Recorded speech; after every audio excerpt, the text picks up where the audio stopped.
SCP-098. Object Class: Safe.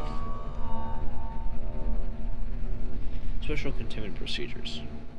Members of SCP-098 are to be kept in a 10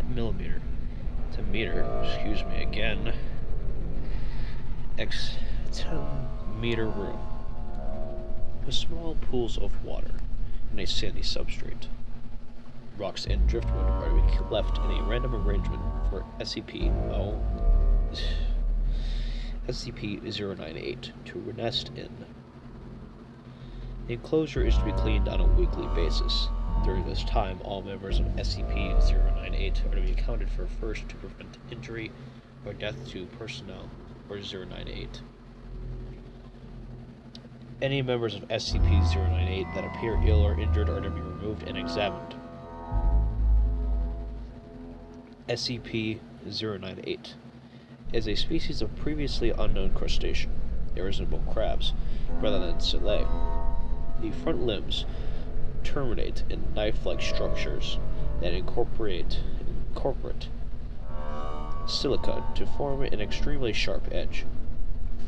Specimens reach a larger size than normal for land-dwelling arthropods, at 40 centimeters tall and as large as 60 centimeters across. Specimens of 098 prefer an environment with a ready concealment and shallow pools of water. They are able to breathe both water and air, splitting their time between the two environments. They're also capable of vocalizations, using a larynx-like structure attached to primitive lungs. SCP-098 demonstrates pack hunting behavior when attacking prey. When specimens detect a prey animal, they will attempt to surround it. They will mimic the sounds made by the creature, apparently to confuse it or draw it into position. When ready, one specimen will approach the prey animal. When its attention is fixed on the first specimen, others will move behind the prey and attempt to cut the tendons of the legs or other limbs. They'll continue to mimic the sounds the prey animal makes to disorient it after making a cut. A specimen of SCP-098 will spit a viscous mucus over the wound. The substance hardens rapidly, preventing blood loss or infection. This continues until the prey animal is completely immobilized. Excuse me.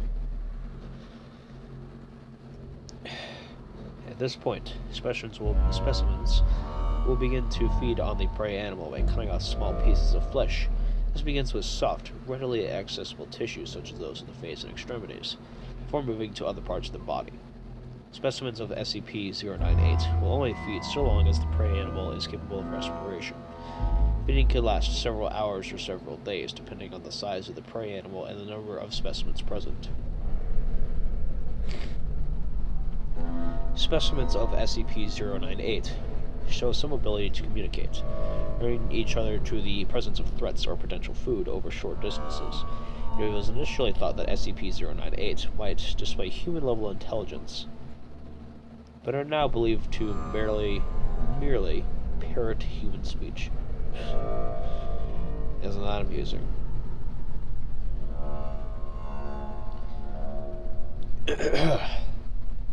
SCP-098 normally poses little threat to adult humans, preferring smaller prey such as dogs, cats, and small pigs.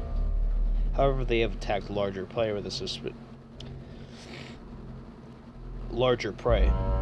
when a sufficient number of specimens were present, or else other food wasn't available. SCP-098 was discovered in redacted Brazil after a rash of child disappearances. Addendum 098-1. SCP-098 is more intelligent than previously thought. They adapt quickly to changes in their environment and have shown an ability to remember patterns such as feeding and cleaning times, and habitual movement of personnel entering their enclosure.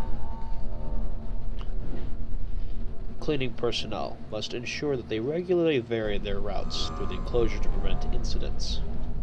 Dr. Mann has taught several of them simple tricks. They seem to understand the meanings of several commands. Testing will continue. Well, this was interesting. Rather interesting. But the last sentence before the addendum is rather questionable and disturbing. Yes, that is quite disturbing to realize that these were discovered after the disappearances of children. I don't think anyone needs to explain what in the world that could mean.